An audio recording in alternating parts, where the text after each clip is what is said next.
Hello friends, जय जगन्नाथ। केमिति अछंती समस्ते? हैप्पी रज। लेट टिके रेसिपी छाड़ुछि। आज मु गोटे पोड़पिठा बनैकी देखैबी।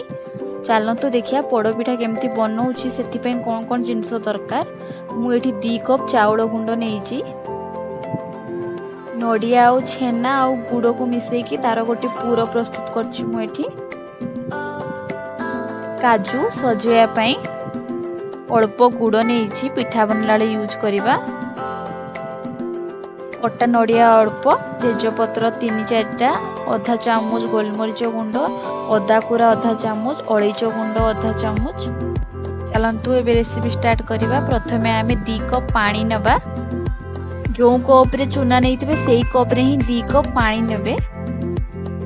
गुड़ को एबे ऐड करदबा। आपण जेतिकी मीठा खाइबे सेही अनुसार गुड़ पकेबे। तेजपत्र, अदा कुरा, गोलमरीच गुंड, अलैच गुंड, नड़िया कटा को सब आम ए पकई दबा। गुआ घी 1 चामच पकेबा।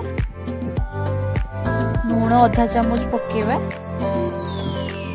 देखंतु हमर पानी फुटी गलानी। एबे अल्प अल्प चाउल गुंड को पकेबा धीरे धीरे। मझिरे मझिरे ताकू खुसुणी रे चलाउथिबे पके पके, नले सडा लागी जीवो। लागी गले पिठाटा हमर भलो करी हबनी। धीरे धीरे पकांतु। देखंतु पूरा रेडी ही गलानी। एबे एबे आमे पिठा बनेवा स्टार्ट करिया। स्टील गोटे बर्तन नहीं छी। आपण सिल्वर भी यूज करि परिबे। एठी मु 1 चामच गुआ घी को चारियाडे तार लगे देछि। प्रथमे देखंतु नड़िया को मुझे सजाऊँगी। नड़िया को लंबा लंबा काटी देछि। आप जमी स्टाइल चाहते सेमती स्टाइल काटी पारे। यहीपरि भाव में सब सजेदबा।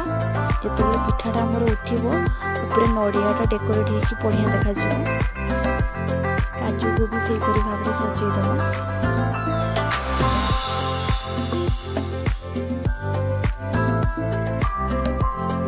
प्रथमे आगे हाथ में टिके पानी दबा। तापर चाउल जंता को अल्प अल्प अल्प नहीं कि धीरे धीरे रखिबा। ताकू चापी चापी करी भलो करी रखिबे। एहीपरि भाबरे देखंतु गोटे लेयर दे सारला परे एबे आमे नड़िया आ छेनार पूरा को पकेबा। देखंतु एहीपरि भाबरे पूरा दे देबे मझिरे। एबे भलो करी प्रेस कर दबा। तापरे आउ गोटे लेयर एबे आमे पकेबा। देखंतु एहीपरि भाबरे ताको भलो करी प्रेस करिवे। एबे 1 चामच गुआ घी पकेकी छाड़ दबा। देखंतु मु एठी गोटे कढ़ाई रे गोटे स्टैंड को बसई देछि। ता ऊपरे हमरो पिठा पड़ीबा। चलंतु हमरो पिठा पड़ीबा। एबे स्टार्ट करिबा। पिठा को रखिबा। तापरे एबे ढांकी दबा 1 घंटा पई। देखंतु हमरो पिठा एबे रेडी ही गलानी। मझिरे मझिरे चेक करथिली सिझिछि कि नहीं।